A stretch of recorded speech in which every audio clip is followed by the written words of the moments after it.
अस्सलाम वालेकुम dear students, क्या हाल है आपके? ठीक ठाक। उम्मीद है आप सब खैरियत से होंगे। और आज हम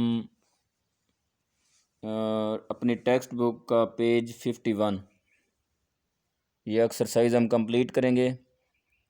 लास्ट लेक्चर में हमने पढ़ा था डेमॉन्स्ट्रेटिव प्रोनाउन और डेमॉन्स्ट्रेटिव एडजेक्टिव, और आज 51 पेज पर हम देखेंगे indefinite pronouns. Textbook page 51।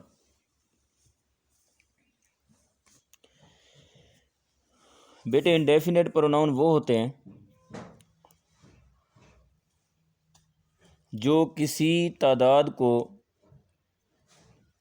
Exact फिगुरेट नहीं करते,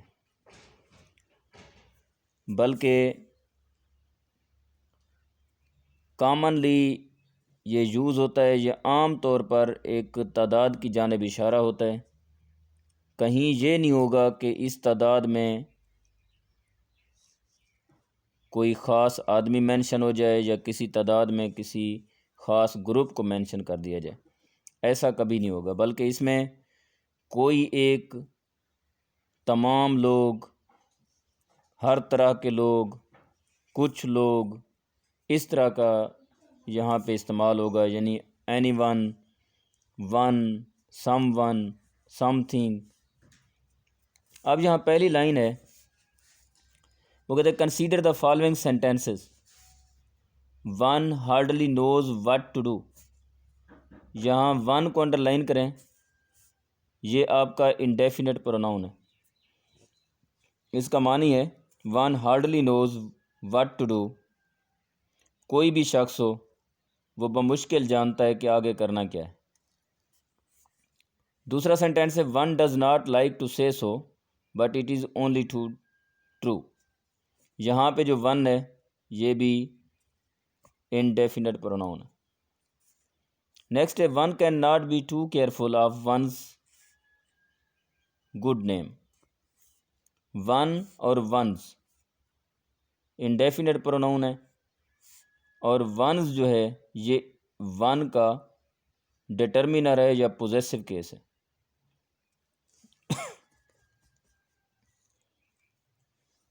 one can not be too careful of one's good name. इसके बाद one must not boast of one's own success. One must, one और वंस पे नज़र है, यानी कोई भी हो जो कामयाब हो उसे बूस्ट ऑफ नहीं करना चाहिए, उसे अपनी तारीफ़ें ख़ुद को नहीं करनी चाहिए। नेक्स्ट है one must use one's best efforts if one wishes to succeed. कोई भी हो जो कामयाब होना चाहता है उसे चाहिए कि अपनी हर मुमकिन कोशिश को बरूएकार लाए। वन और वंस, वन इंडेफिनिट है, वंस उसका पोजेसिव या डिटर्मिनर है। नेक्स्ट सेंटेंस है one must not praise one self. One और वन सेल्फ, कोई भी हो उसे अपनी तारीफ खुद नहीं करनी चाहिए। None of his poems are well known. यहाँ पे बेटा ये इस रूल में बुक्स के दरमियान तजाद मौजूद है, लेकिन आप नॉन ऑफ के बाद वर्ब सिंगुलर कर दें। नॉन ऑफ हिज पोएम्स, उसकी नज़मों में से कोई एक नज़म भी नहीं है जो कि वेल नोन हो। यहाँ इज़ लगाएं, नॉन ऑफ के बाद आप वर्ब सिंगुलर लगाया करें। वर्ब प्लूरल के भी डिबेट हैं कि भाई यहाँ प्लूरल लगना चाहिए या सिंगुलर लगना चाहिए, लेकिन हम वो रास्ता अख्तियार करेंगे जो रास्ता ज़्यादातर लोग इस्तेमाल करते हैं।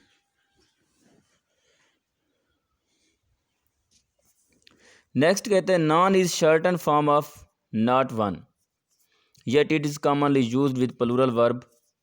लिहाजा इस पूरी लाइन को आप क्रॉस कर दें, हमने इस सिंगुलर वे को अख्तियार किया बस। दे, नेक्स्ट है दे, यानी people in general, say he has lost heavily. They say that one of the local banks has stopped payment. They say, it is said by some persons. यहाँ वो सिर्फ उसने दे का तारुफ कराया कि दे का मतलब आम तौर पर ज़्यादा लोगों की जानिब इसका इशारा होता है। दे से, लोग कहते हैं कि उसने अपना बहुत नुकसान किया। जहाँ दे का इस्तेमाल होगा यानी जनरल पीपल के तौर पे इस्तेमाल होगा, तो वहाँ दे और है यानी वहाँ उसका मतलब होगा कि मुआशरे में आम लोगों की राय, मुआशरे में आम लोग या अक्सर औकात लोग यही कहते हैं कि ही हैज़ लॉस्ट हैवीली, कि उस आदमी का जो नुकसान है वो बहुत सारा हुआ है। यानी यहाँ ही और दे का ताल्लुक नहीं है, दे और है ही और है, यानी किसी के बारे में लोगों की राय, दे से यानी लोग कहते हैं कि उस आदमी का बहुत नुकसान हुआ है। यहाँ पे आप कंफ्यूज ना होना कि दे के सामने ही क्यों आया हुआ है। दे लोगों की जानिब इशारा है, ही किसी ऐसे एक शख्स की जानिब इशारा है जिसका मुआशरे में नुकसान हुआ है।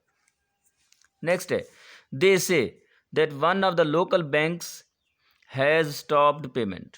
लोग कहते हैं, दे से का मतलब लोग कहते हैं, that one of the local banks, one of, ये जहन में रखिए, पहले बता चुका हूँ पहले इब्तदाई लेक्चर्स में कि वन ऑफ के बाद वर्ब सिंगुलर होगा। One of the local banks, local बैंकों में से किसी एक बैंक ने हैज़ स्टॉप्ड पेमेंट, रकम देना बंद कर दिए। वन ऑफ के बाद वर्ब सिंगुलर किसकी वजह से लग रहा है? वन की वजह से।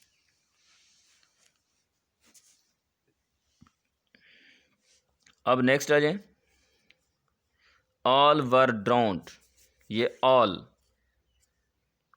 जो है ये इंडेफिनेट प्रोनाउन है, याद रहे इंडेफिनेट प्रोनाउन सिंपली मेंशन करते हैं, किसी को डेफिनेटली मेंशन नहीं करता, किसी की ख़ास तादाद को नहीं बताता, किसी का नेम नहीं बताता, किसी ग्रुप को मेंशन नहीं करता, जितने लोग भी हों सबको कॉमनली मेंशन करते हैं।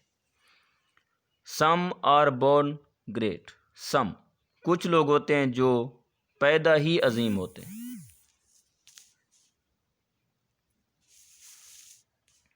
इसके बाद है सम से ही इज़ अ शार्पर, कुछ लोग कहते हैं, सम से का मतलब कुछ लोग कहते हैं, सम जो है इसको अंडरलाइन करें, ये इंडेफिनेट प्रोनाउन है आपका। कुछ लोग कहते हैं कि वो बड़ा ज़हीन है। Somebody has stolen my watch, somebody किसी शख्स ने मेरी घड़ी चुराई है, कोई एक मेंशन नहीं है। Nobody was there to rescue the child, nobody कोई शख्स भी नहीं था जो कि बच्चे को रेस्क्यू कर लेता, नोबडी जो है इंडेफिनेट प्रोनाउन है। फ्यू एस्केप्ड अनहर्ट, चंद लोग थे जो भाग गए, अनहर्ट जिनको तकलीफ भी ना हुई, यानी सदमे से बच गए, ज़ख्मी होने से बच गए, यानी चंद लोग थे जो जानी और माली नुकसान से बच गए। फ्यू चंद एक, ये भी आपका इंडेफिनेट प्रोनाउन होगा। Many of them were Hindus, many of them उनमें से बहुत सारे, ये मैनी जो है ये इंडेफिनेट प्रोनाउन होगा। We did not see any of them उनमें से कोई एक, एनी ऑफ देम उनमें से कुछ, तो ये एनी लफ्ज़ भी इंडेफिनेट प्रोनाउन होगा। One of other of us will be there, one और other of us, one of us या अदर ऑफ अस, ये वन और अदर दोनों इंडेफिनेट प्रोनाउन है। Do good to others, others जो है ये भी इंडेफिनेट प्रोनाउन है, दूसरों के साथ हमेशा अच्छा बर्ताव करो। Did you ask anybody to come, क्या आपने किसी से बोला कि आए, anybody indefinite pronoun. What is everybody's business is nobody's business, everybody और नोबॉडी ये इंडेफिनेट प्रोनाउन है आपके। His words are in everyone's mouth, everyone indefinite pronoun. तो यहाँ नीचे लिखता है all these pronouns in italics refers to persons और थिंग्स इन जनरल वे, अमूमी तौर पर ये चीज़ों की जानिब भी इशारा कर रहे हैं, अशखास की जानिब भी इशारा कर रहे हैं, but do not refer to any person or thing in particular, लेकिन मखसूस अंदाज में ना किसी शख्स की जानिब इशारा है ना किसी चीज़ की जानिब इशारा है। They are therefore called indefinite pronoun, इसलिए इनको इंडेफिनेट प्रोनाउन बोला जाता है। नेक्स्ट बेटे pronouns, most of these words may also be used as adjectives. इनमें से बहुत सारे अल्फाज ऐसे हैं, डेफिनेट प्रोनाउन वाले बहुत से अल्फाज ऐसे हैं जिनको एडजेक्टिव के तौर पर भी इस्तेमाल किया जा सकता है। किस तरह इस्तेमाल किया जाता है? Very simple. किसी नाउन से पहले जब ये जुड़ के आते हैं तो फिर नाउन को मेंशन कर रहे होते हैं, नाउन को मॉडिफाई कर रहे होते हैं, उस वक्त हम इनको एडजेक्टिव बोलते हैं। यानी लफ्ज़ एक है, नाउन की वजाहत कर रहा है तो वो एडजेक्टिव है, अगर वो नाउन की रिप्लेसमेंट कर रहा है तो वो प्रोनाउन है। अब इसके एग्जांपल देखें। I will take you there one day. ये वन, पहले वाली एग्जांपल में देखें वन क्या था, उस वक्त ये था प्रोनाउन। अब वन डे, डे से पहले आया हुआ है, ये वन क्या होगा? एडजेक्टिव हो जाएगा। एनी फूल, फूल से पहले एनी आया हुआ है, ये एनी क्या होगा? एडजेक्टिव होगा, indefinite adjective. He is a man of few words, few words, words noun है, फ्यू उसकी सिफत है। Some milk was spilled, milk से पहले सम, ये एडजेक्टिव है। In referring to anybody, everybody, everyone, anyone, each, the pronoun he or she is used according to the context as. अब अगली बात उसने की है कि जब सब्जेक्ट एनीबॉडी हो, सब्जेक्ट एवरीबॉडी हो, सब्जेक्ट एवरीवन हो, सब्जेक्ट एनीवन हो, इसका इशारा हमेशा ही की जानिब होगा। पिछले रूल को भुला के इसको नए अंदाज में सुने। जब सब्जेक्ट की जगह पर एनीवन आ जाए, anyone should do his duty, यानी एनीवन का इशारा ही की जानिब होगा। अगर एनीबॉडी, एवरीबॉडी या एनीवन या एनीबॉडी के बाद अगर आपको पोजेसिव की ज़रूरत पड़ती है या सब्जेक्ट की ज़रूरत पड़ती है दोबारा से, तो फिर आप एनीबॉडी की जगह पर या ही लगाएंगे या हिज लगाएंगे। और ये बात पहले भी आ चुकी है। अगर ये everybody, anybody, everyone, anyone girls के ग्रुप में इस्तेमाल किया जा रहा हो, गर्ल्स के माहौल में, फ़ीमेल के माहौल में, तो तब anybody, everybody, everyone, anyone, each one, इनके बाद आप शी या हर का लफ्ज़ इस्तेमाल कर सकते हैं। लेकिन अगर कहीं सेंटेंस में ये वजाहत ना हो कि ये ख़वातीन के लिए इस्तेमाल किया जा रहा है, यानी मेल या फीमेल के लिए, तो तब आप कॉमन सेंस की बुनियाद पर इसको आप मेल कंसीडर करेंगे। अब देखें, I shall be glad to help every one of my boys in his studies. मुझे खुशी होगी कि अपने लड़कों में से हर एक की मदद करूं उसकी तालीम में। हमने हिज को कंसीडर किया क्योंकि बॉयज़ का जिक्र मेंशन हो गया। Every one of my boys, अपने लड़कों में से हर एक। But when the sex is not determined, जब नस्ल का जिक्र ना हो कि मेल है या फीमेल है, we use the pronoun of the masculine gender, फिर हम मैस्कुलिन जेंडर इस्तेमाल करेंगे, मतलब मुज़क्कर तज़कीर का जो प्रोनाउन होगा यानी ही को इस्तेमाल करेंगे। There is no singular pronoun of the third person to represent both male and female, क्योंकि थर्ड पर्सन का कोई ऐसा केस नहीं है जो मेल और फीमेल दोनों को इकट्ठे इस्तेमाल कर सके।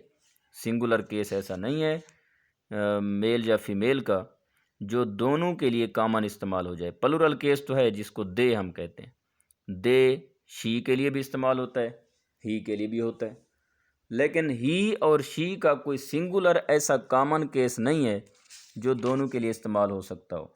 इसलिए वो कहता है अगर सेंटेंस में मेल या फीमेल का जिक्र है तो आप ही और शी की जानिब जाएं।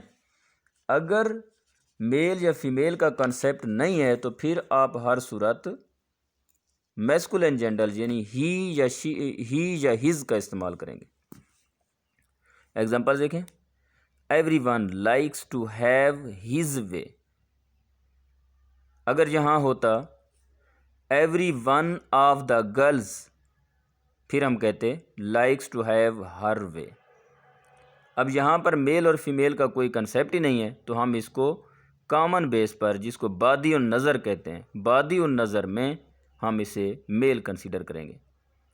Each must do his best. अब ईच आया है, ना मेल का जिक्र है ना फीमेल का। अगर यहाँ आ जाता है ईच ऑफ बॉयज़, फिर तो हिज लगता है जैसे लगा हुआ है। अगर आता है ईच ऑफ गर्ल्स, फिर हम हर लगाते हैं। Everybody is discontented with his lot in life, यहाँ पर भी मेल फीमेल का कॉन्सेप्ट नहीं है, इसलिए हमने हिज को कंसीडर किए। Everybody has his own ideas which he hates to change, यहाँ पर भी हमने एवरीबडी में कोई बात सामने नहीं आई मेल या फीमेल की, इसलिए हमने आगे ही को कंसीडर किया, एवरीबडी के बाद ही को। Everybody knows the truth let him tell it. Everybody, यहाँ मेल फीमेल का कोई कंसेप्ट नहीं है, इसलिए लेट हिम टेल इट, हमने हिम को कंसीडर किया। लेट के बाद चूंकि आता ही ऑब्जेक्टिव केस है, इसलिए हमने ही का ऑब्जेक्टिव केस दिया। Let each esteem other better than himself. Each और हिमसेल्फ, ईच और हिमसेल्फ, क्योंकि मेल फीमेल का कॉन्सेप्ट नहीं है। Any one can do this if he tries, क्योंकि मेल फीमेल का कंसेप्ट नहीं है, इसलिए एनी वन के साथ हमने ही को कंसीडर किया। इसके बाद वो एक नोट लिखता है, many good English authors disregard the rule and use the pronoun of the third person plural as. वो कहते हैं कुछ अंग्रेज़ मुसन्निफ ऐसे हैं, जैसे कि मैं आपको अक्सर कहता रहता हूँ कि मुसन्निफीन की अपनी अपनी राय होती है, लेकिन वही बात अब टेक्स्ट बुक में भी आई है कि कुछ इंग्लिश आथर ऐसे हैं जिन्होंने इन कवानीन की खिलाफ वर्जी की है। And use the pronoun of the third person plural, और इन ईच के साथ, एवरीबॉडी के साथ वर्ब या पोजेसिव केस भी प्लूरल दिया है, लिहाजा ये रूल आपने अप्लाई नहीं करना। Let each esteem other better than themselves, each के बाद उसने देमसेल्व लगाया, जो कि रायजुल वक्त रूल नहीं है, इस रूल को आप लोग फॉलो नहीं करेंगे।